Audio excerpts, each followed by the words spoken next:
ആ കർഷക ആനുകൂല്യങ്ങൾ വാങ്ങുന്ന ആളുകൾക്ക് അഗ്രിസ്റ്റാർക്ക് കർഷക രജിസ്ട്രേഷൻ നടപടി സംസ്ഥാന കൃഷി ഭവനുകൾ മുഖേന ആരംഭിച്ചിട്ടുണ്ട്.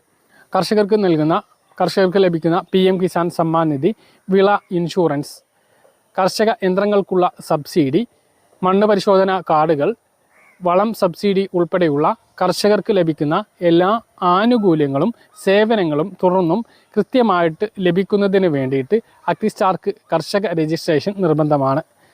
ആധാർ നമ്പർ പോലെ ഓരോ കർഷകർക്കും യുണീക്കായിട്ടുള്ള ഒരു രജിസ്ട്രേഷനാണ് ഇതിലൂടെ നടത്തുന്നത്.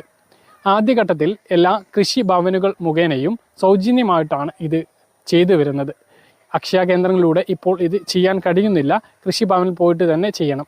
ഇതിനു വേണ്ടി എല്ലാ കർഷകരും ആധാർ കാർഡ്, നികുതി അടച്ച രസീറ്റ്, ആധാറുമായിട്ട് ലിങ്ക് ചെയ്തിട്ടുള്ള മൊബൈൽ ഫോൺ ഇവയുമായി കൃഷിഭവനിലെത്തി രജിസ്ട്രേഷൻ നടപടികൾ പൂർത്തീകരിക്കണമെന്ന് അതാത്